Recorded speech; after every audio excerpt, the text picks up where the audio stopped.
And back in Diana comes. All right, I need to take a seat. The Good Shepherd Natalie does have a lot going on. And the Good Shepherd Natalie does have a, a life that I don't often share on my social media in such ways.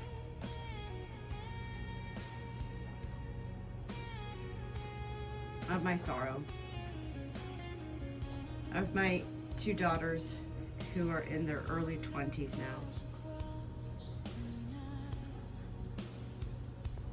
Who are no longer a part of my life for many years now.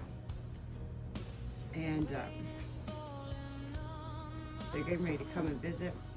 And this puts me into all sorts of different realms of, well, what am I here to try to impress upon or prove? And yet for me, it's more so fear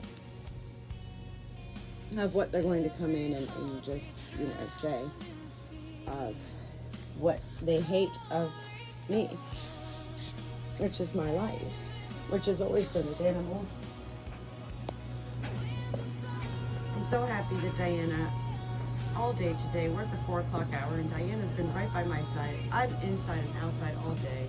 Lady Minnie's in here. Lady Minnie's like, man, I'm just in another world, I'm chilling. Diana, she came to me. When I say my bird came to me, I really mean it. She came to me. I'm living this life of what's a really beautiful life. But yet I have nobody to share it with. And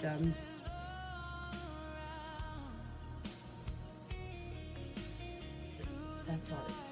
So I got everything cleaned up in here for when these girls come to visit. These girls, my daughters, I don't even know them anymore.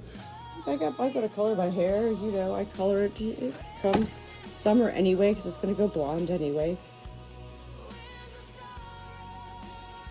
I'm not a sorrowful mess of a person. I'm not a depressed person. I'm actually a really beautiful, loving, of life person. Here's Ruby, my 17-year-old Chihuahua. I've been saying she's dying for 9 years on congestive heart failure. Well, she's definitely, reached her, what I call, she's here for a layover, metaphorically speaking. And this layover, this time for her right now, is to help fuel her and prepare her for her journey to heaven. I don't know if anybody else is like me, but I used to think death was always sudden. Oh, they died? Oh, they died? They're gone?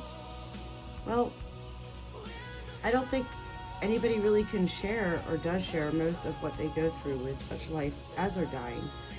Ruby has been dying for 9 years. Now many weeks, months now. We took her off her medicine. That was a conversation that Ruby and I had together, and we decided it was time.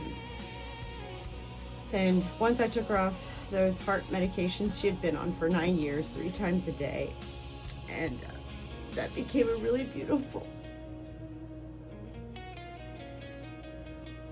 moment of witnessing on my end of Ruby feeling better. And much like people who take chemotherapy and they're like, we're done with it, we've done it, and we're just done. We want to feel good. To see her play with Starla, the little Chihuahua puppy here, is really quite beautiful.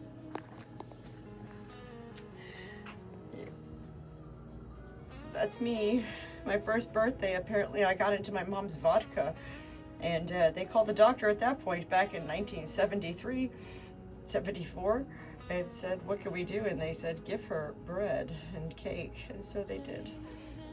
And it's my firstborn daughter. Here's Johnny's hoof prints. When Johnny died, I had to call several crematory places, and they were like, no, we don't cremate sheep. I was like, he's like 85 pounds. Don't you cremate Rottweilers?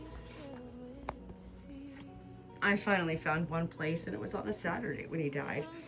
And they said, we'll meet you there.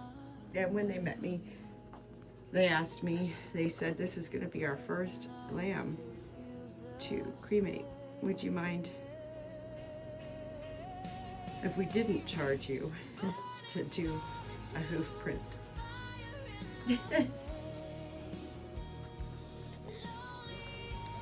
You see, when I share these stories, these are not all my Breyer horses. Most of my Breyer horses got lost in our move, and I had collected them for all my life. There are certain things in life that when we lose, really, really, really affect us. And this is where I'm grateful. Well, I see. So this is her infection. This is good for Lady, you know, a mini right here to be free ranging. I need to see, because yes, this is an infection poop, and that means I need to up her electrolytes, and I will. You know, look at my parents. They're like the 70s. I'm such a loving person. I painted this. This is behind Barnway, where I've been hiding for the past 3 years of my life, since moving in with my mother-in-law after my father-in-law died and my whole life was torn apart.